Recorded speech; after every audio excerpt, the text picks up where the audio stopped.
Okay, now I'd like to talk about what Jesus was talking about when he talks about the Father and the Son and the Holy Ghost. Jesus is called the Son of God, but he is also called the Son of Man. Why is that? And what role does the Holy Ghost play? And how does this all work? Well, God, the eternal Father, the Father is the one from whom everything springs, right? Who is the creator, or the one who is there so that creation can happen, the eternal. And Joseph Smith taught that we are co-eternal with God, which some people don't agree with, but that's what he taught. This means God, the Father, is, as Joseph Smith said, co-equal with us. So, God's Spirit, God's existence, God's eternalness exists at the beginning. And from God springs forth Adam and the entire human race, and directly Jesus. Jesus giving us the pattern of how God creates form, life, from the eternal. And Joseph Smith also said, God was a man just like us. What does that mean? Well, God's Son looks like a man, doesn't he? So the thing that is created from God looks like a man. And many other things, but I'm not going to get into that.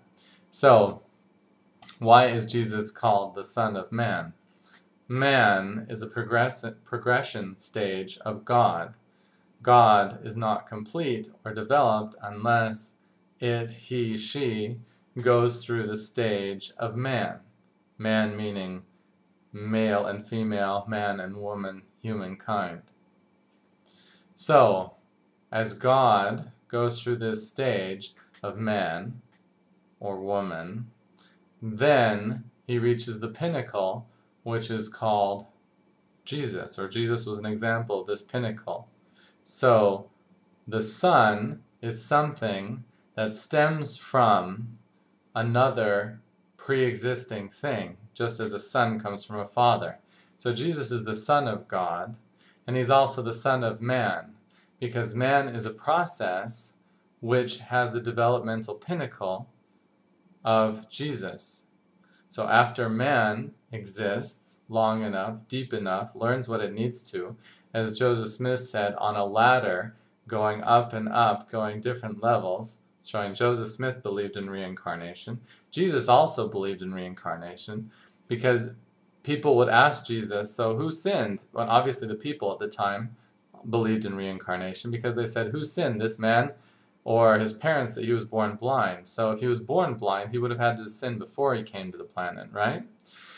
So that's what they asked him. So they obviously believed in reincarnation. And then they asked John the Baptist, who are you? Are you Elijah? So they were also looking for reborn prophets. And some people believe that Jesus was a prophet reborn. Well, John the Baptist said, well, no, I'm not Elijah, not knowing some things that Jesus did. Jesus said, well, if you'll listen to me, this is Elijah, meaning John the Baptist was literally the Elijah of the Old Testament, reborn, preparing the way for Jesus. How else can you interpret this verse, yeah? It's like life eternal, which I'll get to a bit later. But anyway, back to Father and Son. So after man, as the manifestation of God, goes through the process of development, then Jesus becomes the Son of Man. So what man can produce, or when man is done through its developmental process, what it creates. Does that make sense? So God is the eternal, and God is inside us, meaning we are created from a great, grand, eternal, powerful substance that's all connected, all-knowing, all-present, everywhere in the universe, is the universe, the power by which it's created. All of these things, this is inside us, just as much as it's inside anything else, and this is God. So we can pray to this externally, and it exists externally. Of course God exists externally because God is everything, but it's just as much, or he or she is just as much inside us. So we can pray externally or meditate internally. We're talking to the same person, which isn't really a person because he, she, it, there's no words to describe it. I am that I am. Pure existence and being is everywhere in the universe at the same time. Does that make sense? So, connected from this God, the God has a manifestation of creation, which is what we see and what we are.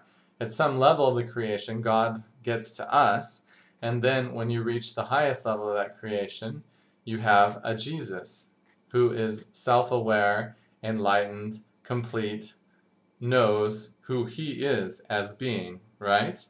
So Jesus is always talking to God and trying to get information or getting assistance from God. Well, of course, because God is the eternal that we are all connected to.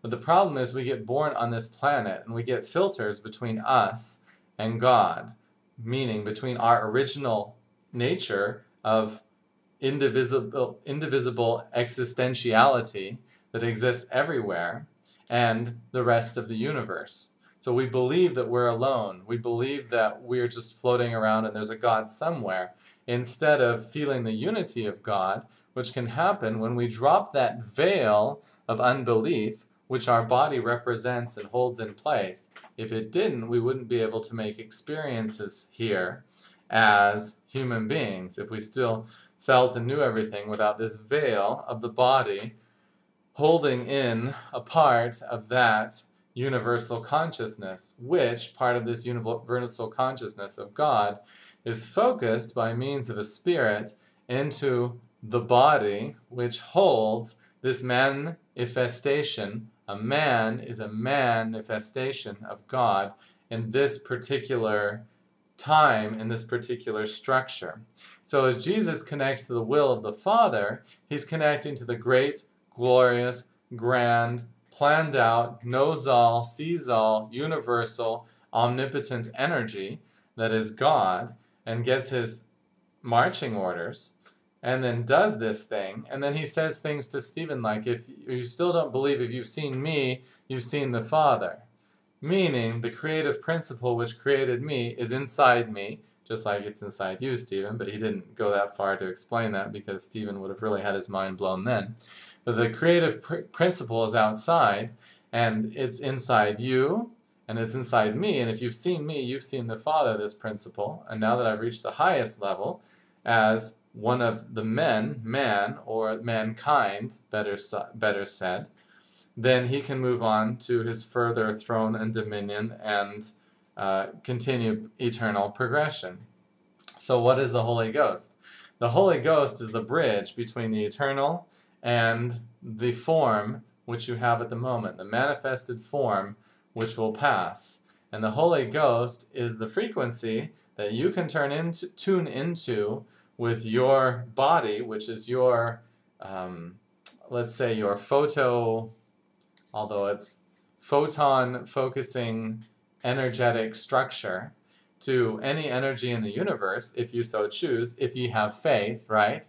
If you choose to do this, you can tune into the Holy Ghost and feel what the divine over-manifestation, the godly, the eternal Father, would have you do now. What is the thing, what is the goal, what is the structure that you should be fulfilling for God now, right? And Jesus said, I am the way, the truth, and the life. If you watch what he did and how he did it, perfectly in connection with the universal, then you're going to be doing it the right way as well. Okay? So God the Father, universal intelligence, produces Jesus the Son of God, the Son of the eternal Father. And the Holy Ghost acts as a communicator to send information from this Father to the Son in Jesus and in all of us. Now, Jesus said, ye are gods, and got in trouble for it. But also that's in the scriptures, and this is what this is talking about when Jesus said, ye are gods, quoting from Psalms. So that's it for now. Father, Son, Holy Ghost. Thank you.